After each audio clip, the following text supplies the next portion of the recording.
هلته تاسې ما ته وایي چې زر اخلاص که هلته زه چې خبرو ته ګورم طالبان دومره ډېرې دي خوند کوي استیولا که زه هم نه پوهېږم چې سړی څه یې وکړي طالبانو. زه به یوه خبر وکړم دلته علامه امام رازي کړې ده. امام رازي رحمه الله کړي الله وایي دا حساب به څنګه الله کوي ټوله نه درته کوم ډېرې اوږده کړې بیا نور تاسې وګورئ طالبان. اوس ګورئ طالبانو دومره ډېر انسانان دي که نه بیخي ډېر انسانان دي. د ټولو انسانانو سره الله دا حساب څنګه کوي په هر یوه خبره باندې حساب کوو. دا کله کېږي طالبانو داسې په اسانه باندې الله ته خو کېږي مونږ ته نو خو مونږ خو هم باید طالبانو لږ ځان پوه کړو په دې خبر باندې. نو طالبانو وی فلاسفه علما وایي چې کله له انسان حدوث د افعال چې له انسان نه صادره کېږي د هر د تکرار دی دا تکرار د اعمالو د افعالو چې له انسان نه کېږي دلته انسان کې یو تاثیر پاتې کېږي یو ملکه پاتې پیدا کېږي له دغې ملکې استدلال کوي.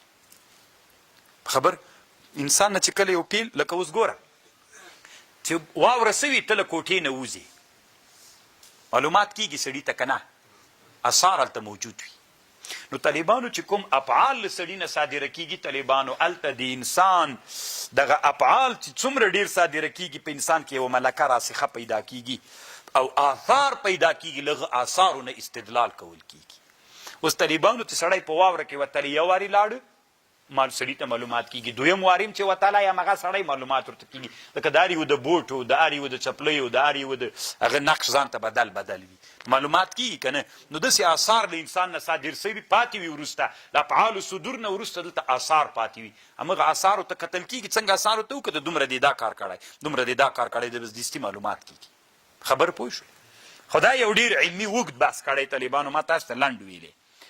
قل ارتوا من ينجيكم من ظلمات البر والبحر څوک به تاسې ته نجات درکړي له تیارو کیو د وچیو د دریاب تدعونه چې تاسې رابلئ تضرعا وخفیا لئن انجانا من هذا لنكونن من الشاکرین.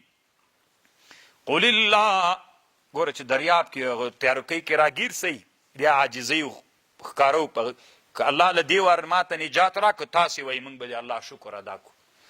قل ارتویا الله ينجيكم منها ومن كل كرب او له هر غم ثم انتم تشركون.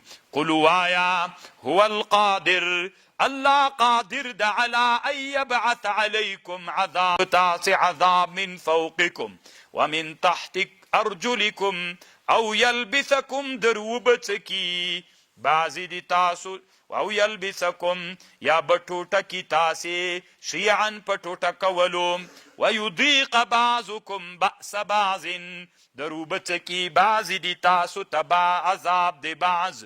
انظروا ګوره کیف نصرف الآیات لعلهم یفقهون.